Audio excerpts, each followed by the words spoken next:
so good to... Whoa. Okay. Redecorate the stage. Refurbishing. Here we go. Hours. Yeah. Just, yeah, perfect. Morning, guys. So good to have you here at ComicCon Stuttgart. And since this is your only Q&A for today, Yep. how about we start right away with fan questions?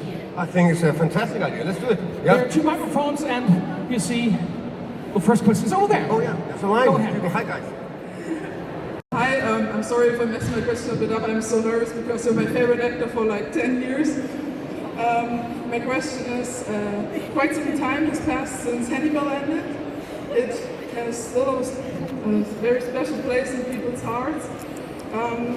Could you share some of your favorite memories, maybe scenes, moments from the show? Oh, yeah, I can. it's 3 years, so there's so much, right?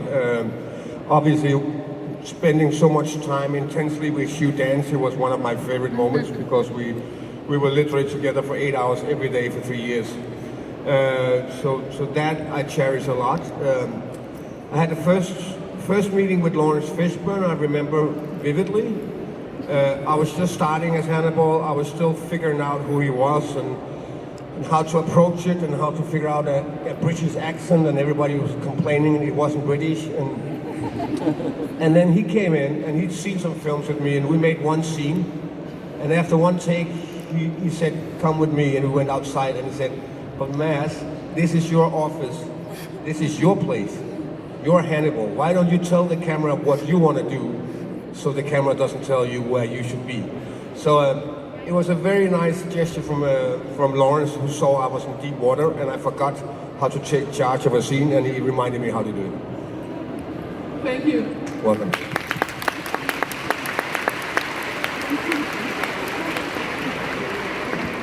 Okay, next question over there, to your right, there. Hi, Mads. I was wondering, you're known for like having a different opinion sometimes on stuff, and you argue with the director because you have your own ideas about the character. And I was wondering whether that was the case with Hannibal. Were there any aspects that you saw in the character that Ryan Fuller saw differently, and if that was the case, who won? No, we saw it very much the same. We had obviously many different directors, and they would have slightly different approaches, and it's very interesting. Sometimes we will have to go different ways, but we cannot separate completely from what we've done before. So it has to be like, it has to be close, right? No, we were not disagreeing at all, me and Brian, but obviously it's 3 years, and you rarely spend time with a character that keeps developing into myriads of different angles and ways. So it will take us crazy places sometimes. But Hannibal was an interesting character. He could literally do anything you wanted him to, because if it served his purpose, he would do it. Yeah. Thank you. You're welcome. And back to the other microphone. If this was your Just a short question. Could you share your favorite Hannibal line with us?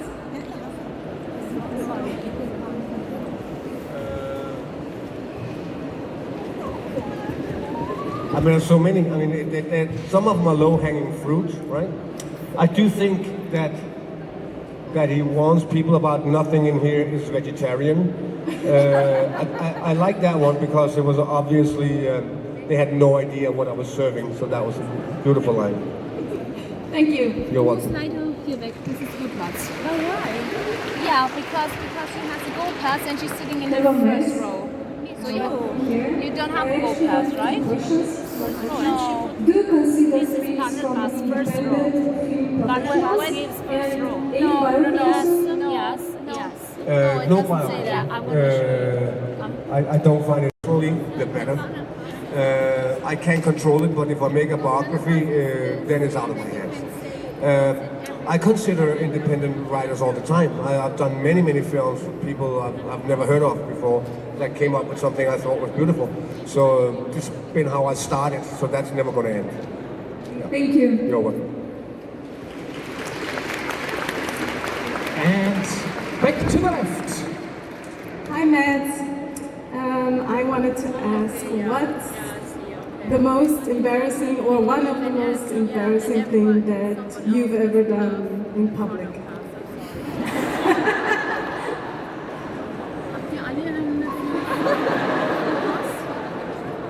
Well, a lot.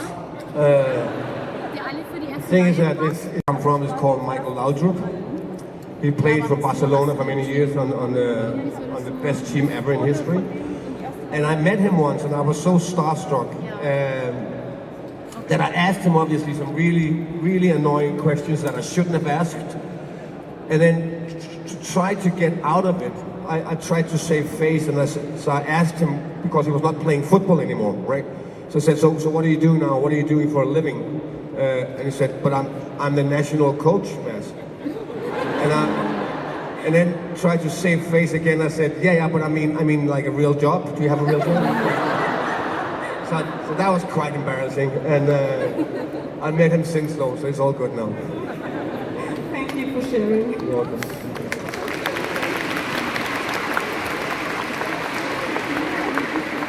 Hi there. So Another Round is one of my most beloved movies ever. Do you have any episodes you have to record about the movie, about the process to come there? And for me, important, do you like Sazerac cocktails and cocktails in itself? Do you have like a nice drink at home, bar, whatever? No, I'm not a big cocktail man. For me, it takes too long to mix a drink. I like to drink it right away. I'm quite simple when it comes to cocktails. It's either a beer or a shot of something. But that was what was the first question? If there's anything about the movie itself, some episodes that you can recall and things that happened. Yeah, but that film is special in many ways, right? I mean, obviously the director lost his daughter during the shooting, so that is the overwhelming feeling of shooting that film was that we were dealing with that disaster. So that is predominantly what I remember from the journey. A disaster that also brought people together in a strange way, and ended up with being a tribute to her. So that's the thing about that film. Thank you. You're welcome.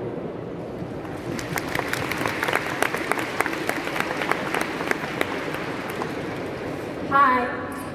So do you personally think that there's a need, story-wise, for season 4 of Hannibal? Or is it good that it's ended after season 3? A need is a big word for anything unless it's to do with food and shelter. We were hoping, we thought we were going to do one. So for us, there was a need. There was a story we wanted to finish, and it was all planned out. Hannibal can easily end anywhere, and it can be picked up again. But I do think that we all wanted to wrap it up in a way to find a home for it. You know. Thank you.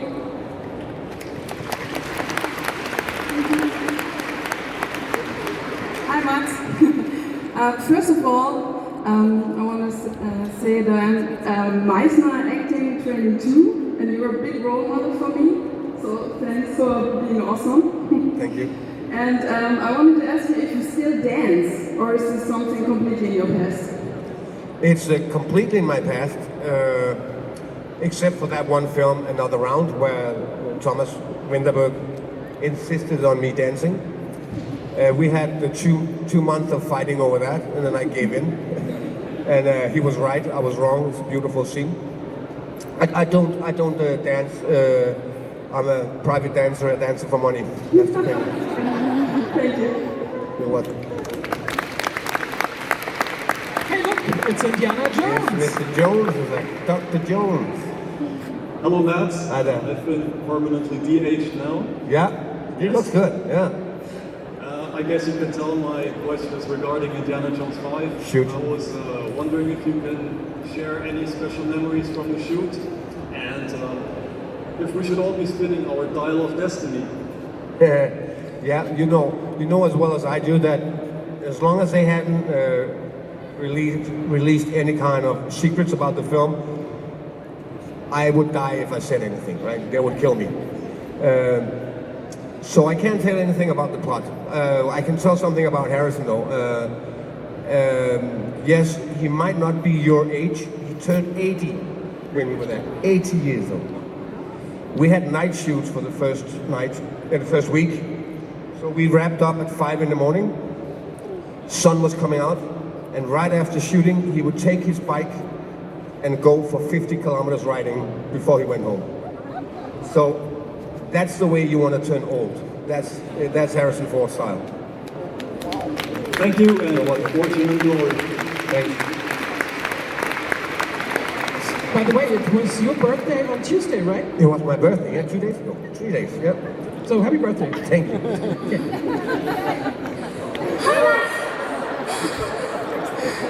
Hi,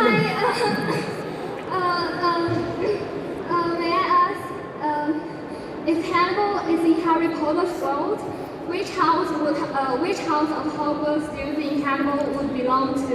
Like, would he be a Slytherin or a Gryffindor? Have a guess. I guess he would be in Slytherin because he eats people. Yeah. I mean, if he had no options, he would definitely be Slytherin. But I do think he wouldn't have gone to that school. He would have gone somewhere else. You know, he would be part of the parties. He will see them, but he would go somewhere else. He will go straight to the Azkaban. I think he would. Thank you. You're welcome.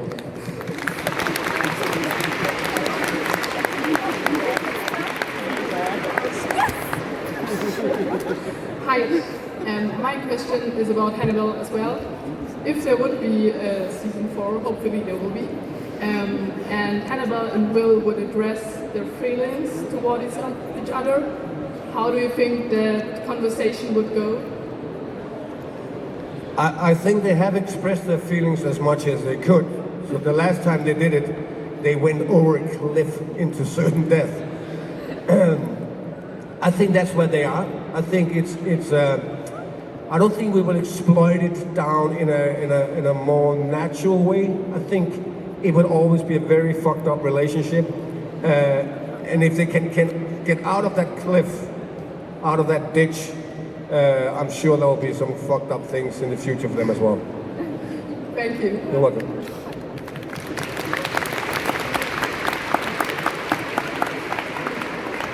Hello, Max.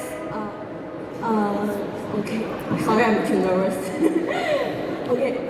I'm a big fan of Hideo Kojima, actually, and I'm a big fan of you as well since the launch of Death Stranding. So today I want to ask you some questions about the fun facts. Maybe you can share us some fun facts while you're starting the Death Stranding game. And would you be also like to try some 3A games in the future, if there is a chance to do so? Thank you very much, and happy birthday. Thank you. Yes, Hideo Kojima is obviously the godfather of that gaming universe. I'm very fortunate that he asked me to be part of it, together with some of my friends actually, with Nicholas Refn and Del Toro. Yeah, if something comes my way again from that universe, I would love to do it, but it's hard to compete with what he's doing, right?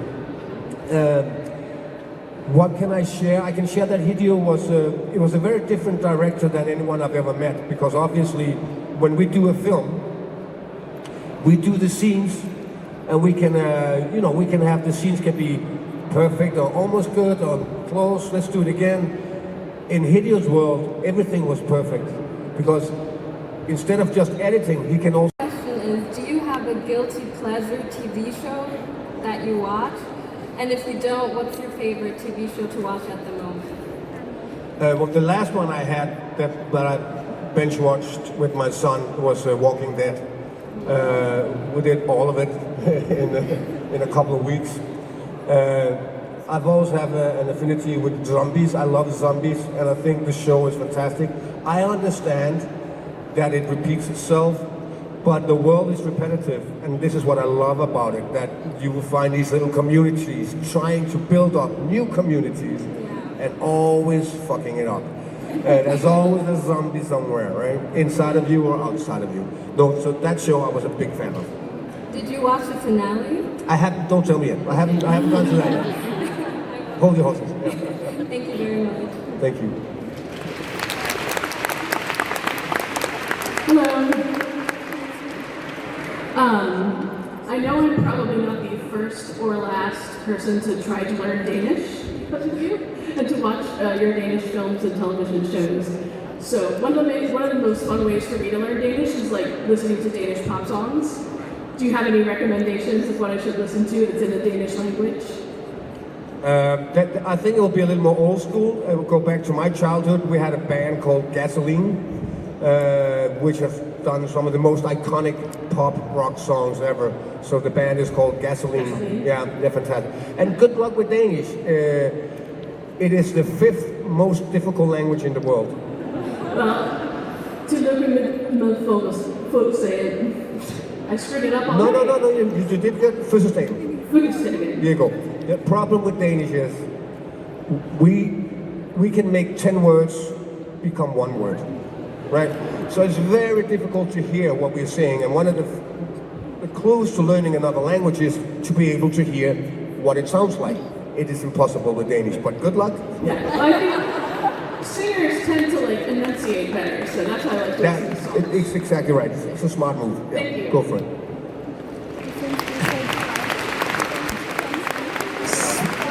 Speaking of languages, there is a video on YouTube where they cut together all your scenes where you speak different languages, and there's 8 languages, I think.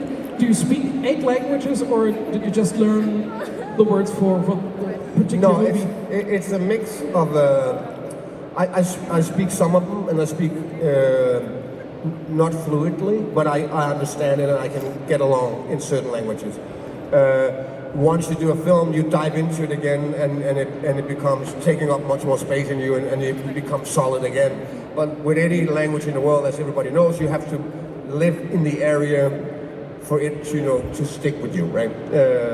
I speak a few, and then I wing a few. I just pretend I'm an actor. So I learn a few completely phonetically. Yeah. It sounded amazing. Okay, thanks. Next question over there. Hi. I just wanted to ask, how did it feel to play Grindelwald after Johnny Depp? Like, was there big pressure, or did you just enjoy to play the character? Well, we took the pressure away right away. Director and producer and we were agreed that we could not try to copy what Johnny did. First of all, I think he's a brilliant actor. Secondly, it's just a little like Hannibal. It's creative suicide to copy Anthony Hopkins. Why would you do it? You have to find your own thing. And so we did. So the pressure was off in that sense. For me, the pressure was more like, it was a fragile situation, right? Johnny has a lot of fans, and their hearts were broken. And it turned out for good reason their hearts were broken. And so we had to find a balance to do this with respect. There was a trial going on. Obviously I can't interfere with a trial. I can have no opinion until the thing is over, right? We tried to I met him once years ago, and I really liked him. So I was just crossing my fingers that we would do this with respect. That's all I could do. Thank you very much. Thanks.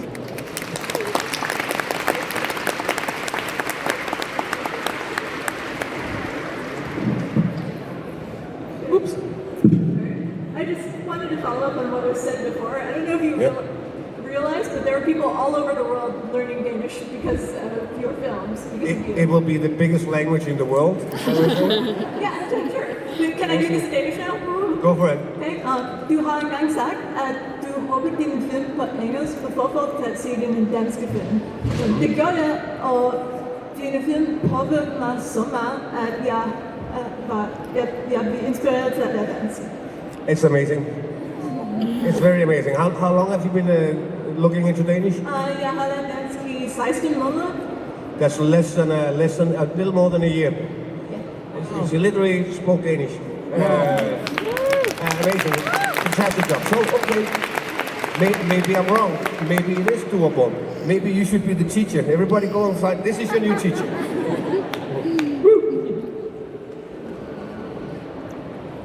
Hi. So I wanted to know what was the hardest part for you to shoot in Hannibal? Every day was very hard. Not that it was something that was we didn't like. Often things are hard because it doesn't work. It worked. It was fantastic. It's brilliantly written. But TV is a strange animal. It rolls really fast. And then you will get the new scenes for tomorrow when you're on your way home. You already worked 15 hours. And then you have like pages of pages, especially if you're Hannibal, in Hungarian, in Japanese, about art, about horses, crazy stuff you never heard about. And you have to learn it immaculately to the next day. So it was very, very hard to get your computer working on that level and get some sleep and get some food. So it was just a really tough time. Good thing was, it was worth it because I think we made a fantastic product. So we can sacrifice a little once in a while. Thank you. Welcome. Hi. Have you watched Star Wars Episode 4 after having done Rogue One? And did you feel proud when the Death Star exploded? I haven't seen it. But spoiler alert, is somebody exploding my Death Star? Twice? No, of course not. I want a name. Who did it? I can't tell you, it's a secret. Was it the Rebels? One of them. Damn Rebels. The thing is that obviously he's trying to explode it himself, but there's a little part of him that still buffs it, right? You know what?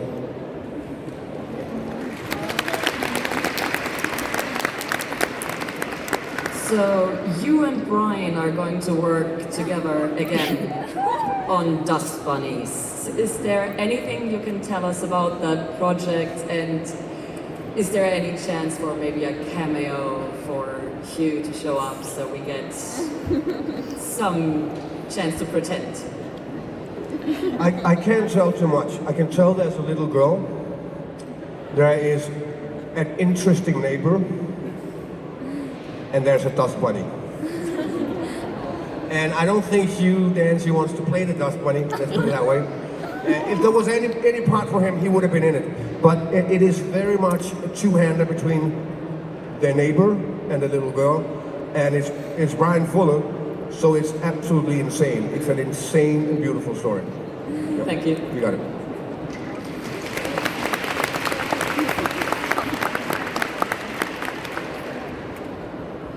Hi Nes, I wanted to ask you if you could share some of your favorite places of Denmark, because I'd really like to visit it someday.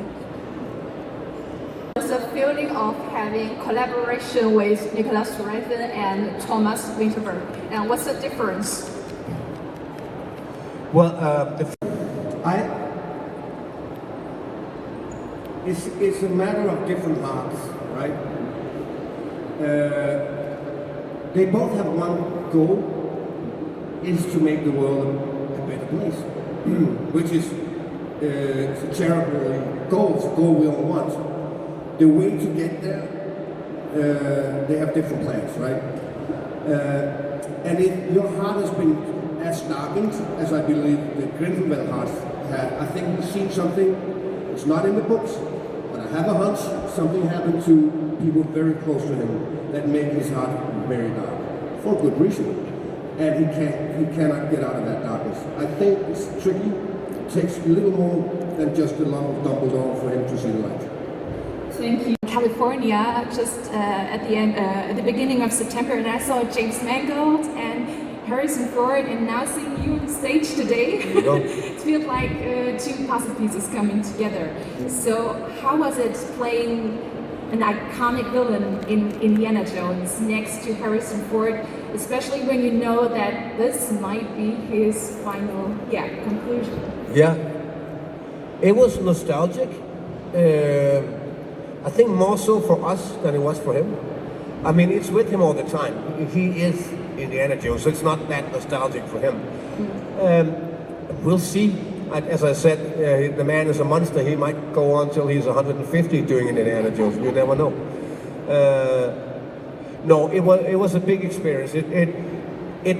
It felt like coming back to the old school times of making the first Indiana Jones film. The sets were there, the extras were there, the train was there with the swastika. It was insane. You know, all the Nazis in the world that he hates, they were there. The music was there. They played it once in a while just to get us into the mood. He was there with his hat. It was just, it was everything you dreamed of as a kid. I was part of it, right? And he was there, right? And he was the sweetest man on earth, on top of it, so it couldn't be better. Thank you so much. You're Really welcome. looking forward to it. Thank you.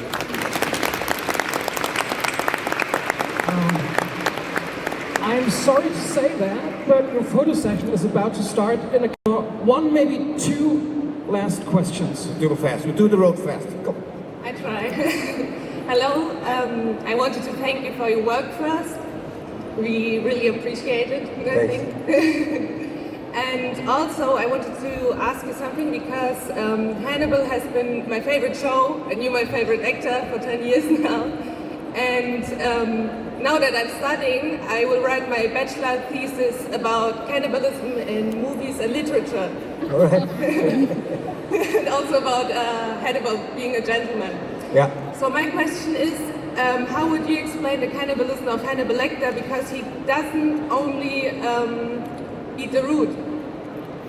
No, he doesn't.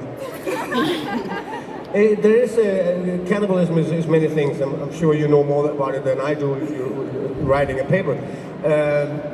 But the whole idea of consuming someone has been in many cultures. It is taking their power. It's taking their manhood or their womanhood. You know, it's all about. It's not about eating. It's about taking some of their power and make that power become your own power. Right? It's always been in cultures all over the planet. For Hannibal, that as well. Then on top of it, he will also he just likes nice dishes, and then you will take out some of the rude people. But there is definitely, it would be a very different reason if he one day accidentally ate Will. It would be a very different reason for that. And it is just to consume him completely. Yeah. Thank you very much. You're welcome. So, very last question. Quick question, please. Good morning, Mr. Mikkelsen. And I wanted to ask, what was the funniest, the stupidest, and the most annoying question you've ever been asked? But I hope it's not this one. Yeah, that one is pretty. I can't remember. I have a tendency to forget things that doesn't matter. And often it's just things that doesn't matter for what we're talking about, right? But do you remember a very funny question you've been asked? I can't remember it, to be honest. It just slipped my mind. It was, no, I can't. Maybe you'll remember this one as the most boring. It might be the one, yeah. Okay, let's do last one. One last one, then we got it. Okay. Yeah, shoot. Questions have already been asked by everybody else, so I just have a really, really laid-back question. What did you have for breakfast?